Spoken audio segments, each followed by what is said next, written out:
How does the Fed's balance sheet affect banks? Have you ever wondered how the Federal Reserve's balance sheet impacts banks and, ultimately, the economy? Let's break it down in a straightforward way.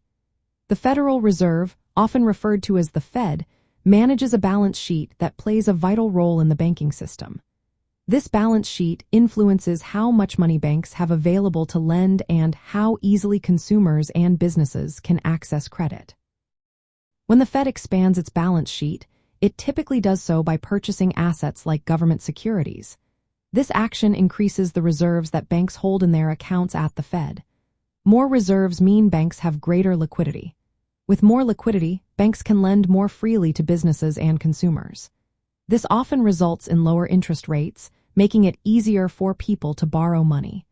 When borrowing is easier, it can stimulate economic growth. On the flip side, when the Fed decides to shrink its balance sheet, it allows assets to mature without reinvesting. This process reduces the reserves banks have, leading to tighter liquidity. With fewer reserves, banks may raise interest rates, making borrowing more expensive and less accessible.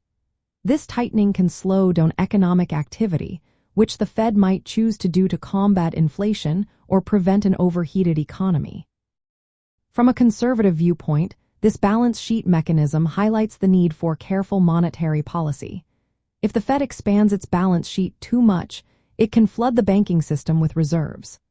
This situation might encourage reckless lending and contribute to inflation. Additionally, it shifts credit allocation control from free markets to the central bank, distorting market signals. Another important aspect is that the Fed pays interest on both required and excess reserves held by banks.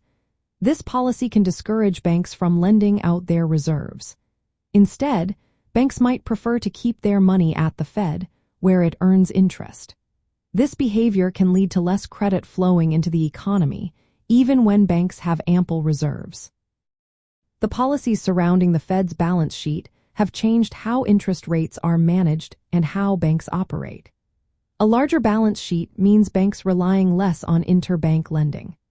This shift weakens traditional market mechanisms like the federal funds rate, reducing market discipline and increasing reliance on central bank policies.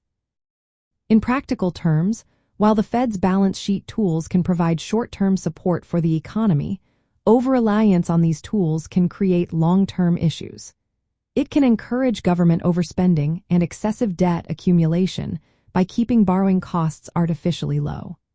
Therefore, many conservatives advocate for a smaller, more stable Fed balance sheet. This approach promotes sound money principles, responsible banking, and maintains the dynamics of free market credit allocation. To sum it up, the Fed's balance sheet significantly affects banks by controlling their reserves, which influences their lending capacity and the cost of credit. Careful management of this balance sheet is essential to avoid inflation and ensure that credit flows according to market demand rather than central bank intervention.